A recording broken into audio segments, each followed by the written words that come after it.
अध्याय 6। जब मैंने अपनी स्कर्ट से सॉस को हटाने की कोशिश की तो एक अजीब सी आवाज में कहा, अरे नहीं, ये कहाँ से आया? मिस क्लोए उदासीन स्वर में बोली। आपने अपने मुंह में कुछ कटारें ठूंस ली, मैं समझ गया। वाह, एक सच्चे गैंगस्टर की तरह बोला।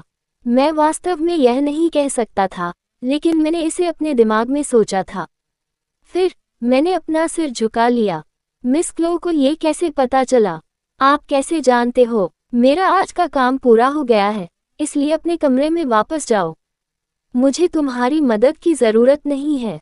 मिस क्लो ने मुझे जवाब देने से इनकार कर दिया और अपने बिस्तर में घुस गई। मैं जितना उत्सुक था, मैंने उसे दूर धकेल दिया और अपना सिर हिला दिया। मेरी यात्रा का एक उद्देश्य था।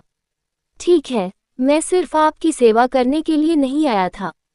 मैं बिस्तर पर गया और उसे किताबें दी। वे किताबों की दुकान से मेरे द्वारा चुनी गई थी। कुछ शिष्टाचार के बारे में और कुछ शिष्टाचार के बारे में। ऐसी पुस्तकें जिनके बारे में मुझे पता था कि भविष्य में मिस क्लो को मदद मिलेगी।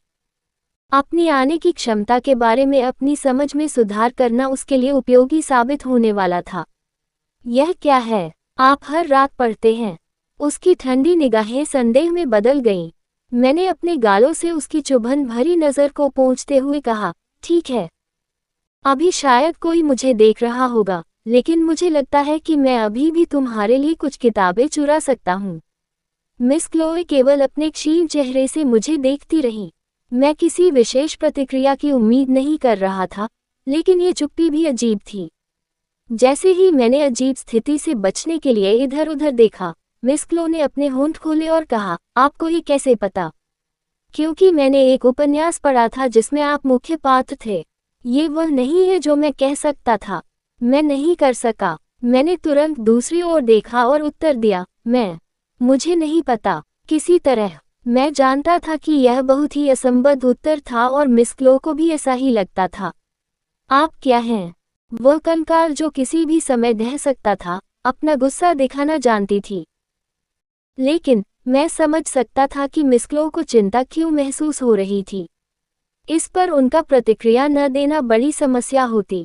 हालांकि मुझे अभी भी इस स्थिति से बाहर निकलने का रास्ता ढूंढने की जरूरत है। मैं आपकी नौकरानी हूँ। मैंने उसे सबसे सुंदर मुस्कान देने की कोशिश की जो मैं कर सकता था, लेकिन ऐसा नहीं लगा कि यह काम कर रहा था। मैं बहुत अजीब लग रहा होगा। शायद यही कारण है कि मिस क्लो अपने शब्द खो बैठी हैं और घूर रही हैं। ठीक है, इसे छोड़ो और जाओ। सचमुच यह अनपेक्षित था। मुझे यकीन था कि वह और भी सवाल पूछने वाली थी। मैंने अपनी आंखें चौड़ी की और मिस क्लो ने अपनी ठुड्डी से अपने बिस्तर के बगल वाली छोटी मेज की ओर इशारा किया। इसे वहीं छोड़ दो, मैं वो करूँगा। लेकिन आपके पास कोई अन्य प्रश्न नहीं है? क्या सवाल? उफ़, मेरे बातूनी मुंह की बदौलत मैंने वहां लगभग अपनी ही कब्र खोद ली। मैंने झट से अपना मुंह बंद कर लिया और सिर हिला दिया। ओह, ये कुछ भी नहीं है। इससे भी महत्वपूर्ण बात यह है कि मैं आपके साथ कहीं जाना चाहूँगा। क्या? इस बार मिस क्लो का प्रश्न उनके सामान्य स्वर से भिन्न था। यह ऊंचे स्वर में था, जैसे वह चौंक गई हो। इसके अलावा उसकी आंखें सामान्य से बड़ी हो गईं। सचमुच उसने मुझसे ऐसा कुछ कहने की उम्मीद नहीं की होगी। मैंने कुछ किराने का सामान खरीदा है ताकि मैं आपके लिए खाना बना सकूं। इस समय रसोई में कोई नहीं होगा, इसलिए मैं आपके लिए खाना बनाना चाहता हूं। मिस क्लो की अभिव्यक्ति धीरे धीरे अपनी सामान्य स्थिति में लौट आई। तुम खाना बनाओगे? वह संदिग्ध लग रही थी, लेकिन मैंने पहले से भी अधिक आत्मविश्वास के साथ सिर हिलाया। हाँ, हो सकता है कि इसमें बहुत सारा खाना न हो, लेकिन मैं गारंटी दे सकता हूँ कि यह स्वादिष्ट होगा। मैं मिस क्लो के लिए उचित भोजन तैयार करना चाहता था, ऐसा कुछ नहीं जो मैंने चुराया हो या वह घटिया भोजन जो घर द्वारा उपलब्ध कराया गया हो, बल्कि कुछ स्वादिष्ट और गर्म हो। अच्छा, मैं सामग्री खरीदने के लिए अपने रास्ते से बाहर चला गया, इसलिए कृपया उस पर विचार करें। और क्या? मैं बिना सोचे समझे वह पंक्ति बड़बड़ा रहा था जो मैंने पहले से तैयार की थी, क्योंकि मुझे पता था कि वह ना कहने वाली थी, लेकिन आधे रास्ते में ही रुक गई। क्या? मैंने अभी क्या सुना? बिल्कुल नहीं, मैं यह नहीं सुन सकता था। मुझे यकीन नहीं था कि मिस क्लो को पता था कि मुझे कितना अपमानित किया गया था, लेकिन उन्होंने जो कहा था उसकी पुनः पुष्टि की। मैंने कहा, ठीक है। हे भगवान, ये पहली बार था जब मिस क्लो ने मेरी किसी बात के लिए हाँ कहा। मैं कभी नहीं जानता था कि यह संभव हो सकता है। यह कोई बड़ा, विस्तृत सपना नहीं है, है ना? ठीक है, मुझे निश्चित रूप से यह उम्मीद नहीं थी कि आप मुझे इस तरह जवाब देंगे। मैं इतना प्रभावित हो गया कि मेरी आवाज़ कांपने लगी, लेकिन मिस क्लो ने अपना सिर घुमाने से पहले केवल मुझे घूर कर देखा। हाँ, ठंड थी, लेकिन किसे परवाह है। खुश होते हुए मैंने अपना हाथ उसकी तरफ बढ़ाया। चलो अभी चलते हैं, मैं तुम्हारा हाथ नहीं पकड़ रहा हूँ। चलो। मैंने अपना हाथ हिलाया और उससे इसे पकड़ने का आग्रह किया, जिसे उसने सौभाग्य से स्वीकार कर लिया। हालांकि वो काफी अनिच्छुक और अप्रभावित लग रही थी। बावजूद इसके उसे मेरे अनुसरण का अनुसरण करते हुए देखकर उसका सुंदर चेहरा और भी सुंदर दिखने लगा। वह निश्चित रूप से मुख्य पात्र थी। मैंने क्लो का हाथ पकड़ा और कमरे से बाहर निकलने ही वाला था, तभी मैंने अपना सिर घुमाया और उन किताबों पर नजर डाली जो मैंने मेज पर रखी थी। क्या यह उन्हीं के कारण है? क्या हम नहीं जाएंगे? हम हैं। अभी। वाह, कोई जल्दी में है। कितना प्यारा। मिस क्लो के प्रति स्नेह की अत्यधिक अनुभूति को महसूस करते हुए मैं शायद ही छिपा सकूं कि मुझे कितना गर्व महसूस हुआ। अन्य नौकर जो आमतौर पर मेरे सामने आते ही अपना काम मेरे पास फेंकने के लिए उत्सुक रहते थे, उन्होंने आज मुझे परेशान नहीं किया। इसके बजाय जब उन्होंने मुझे मिस क्लो के साथ देखा तो वे तुरंत चले गए। ये बहुत अच्छा था क्योंकि हम बिना किसी बाधा के रसोई तक पहुंचने में सक्षम थे। नौकरों के भोजन क्षेत्र में कभी न जाने के कारण मिस क्लो ने उत्सुकता से इधर उधर देखा। एक बार जब उसका काम पूरा हो गया तो मैंने उसे एक ऐसी जगह पर बिठाया जहां से रसोई को देखना आसान हो। कृपया यहाँ प्रतीक्षा करें। मैं मिस क्लो को छोड़कर रसोई में चला गया। इसे भोजन क्षेत्र से किसी दीवार या किसी चीज से अलग नहीं किया गया था, इसलिए जहां मैं था वहां से मैं मिस क्लो को आसानी से देख सकता था। विशाल हॉल में अकेली बैठी वह बस मुझे देखती रही। मैं वहां गया जहां भंडारण था और उसे खोला।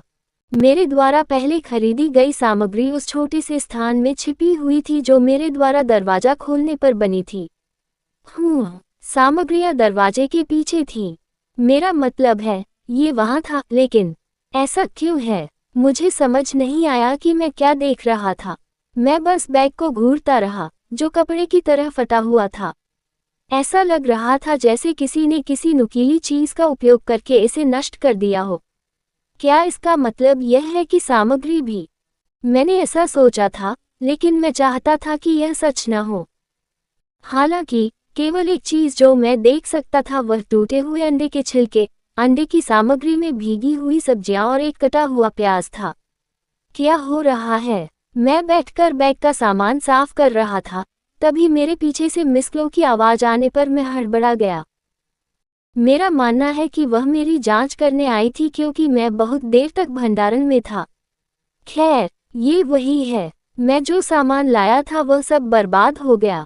वे इतने नष्ट हो गए थे कि मैं उन्हें बचाने के लिए कुछ भी नहीं कर सका। जिस निराशा और असहायता को मैंने महसूस किया उसने मुझे मूक बना दिया। यह मिस क्लो को अत्यधिक आत्मविश्वास के साथ यहाँ लाने का परिणाम था। यह क्या है? उसकी आवाज सामान्य से अधिक ठंडी थी और मेरे कंधे कांप रहे थे। रुको, रुको। शर्मिंदा होकर मैंने जल्दी से अपने हाथ से फटी हुई सामग्री उठाई। हालांकि मिस क्लो ने अचानक मेरी कलाई पकड़ ली। उसका हाथ हड्डीदार था, लेकिन उसमें अभी भी कुछ ताकत थी। रुकना। मिस, मुझे बहुत खेद है। तुम्हें किस बात का दुख है? ऐसा करना बंद करो, तुम्हारे हाथ गंदे हो रहे हैं। जब उसने ये कहा तो मैंने नीचे देखा और महसूस किया कि मेरे हाथ अंडों से ढके हुए थे। अचानक सब कुछ धुंधला दिखने लगा।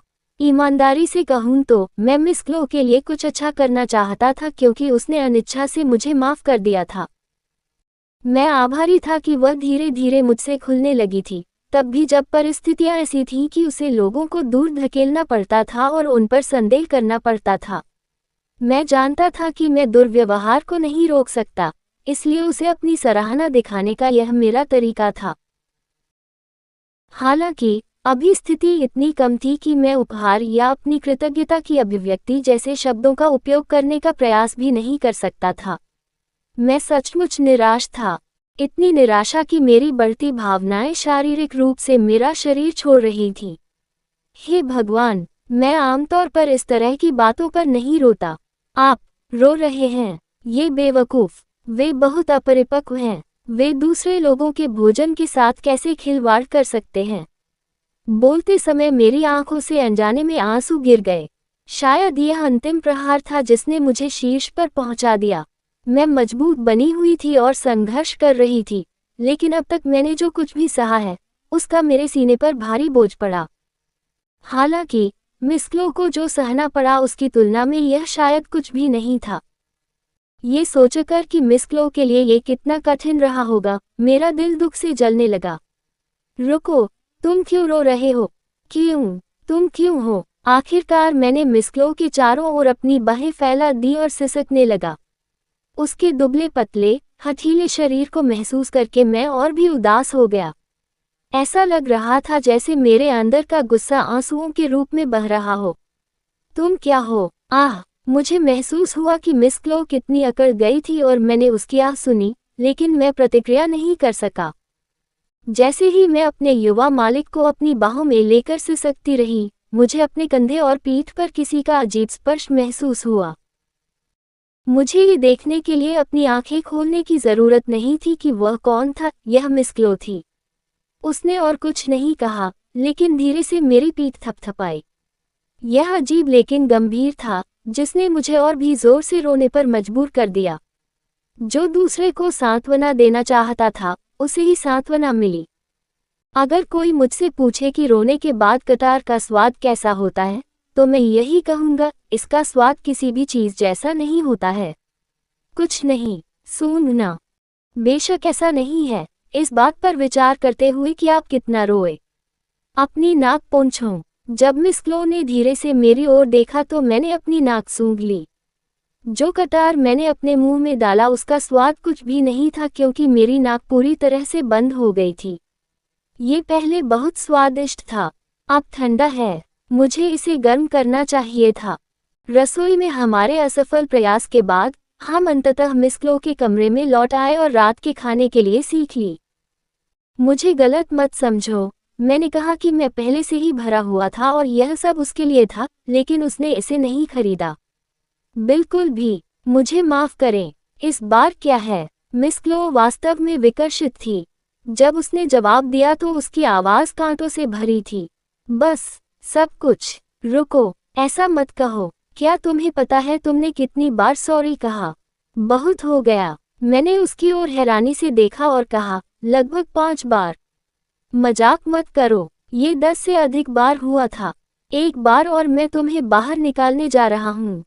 यहाँ तक कि उसका डूबता हुआ चेहरा भी कला का एक नमूना था। मैं एक पल के लिए उसके चेहरे को देखकर आश्चर्यचकित होने से खुद को नहीं रोक सका। सिर हिलाते हुए, जल्द ही मिस क्लो ने कतार का अपना हिस्सा खत्म कर लिया था और मुझे घूर रही थी। क्यों? तुम मुझे इस तरह क्यों देख रहे हो? मुझे मौखिक उत्तर देने के बजाय मिस क्लो ने जो पोशाक पहनी थी उसके कंधे के क्षेत्र पर नजर डाली। आप इसके बारे में क्या करने जा रहे हैं? उसकी सफ़ेद पोशाक पर एक बड़ा, गहरा दाग था। दोषी महसूस करते हुए मैं फिर से सूंघने लगा।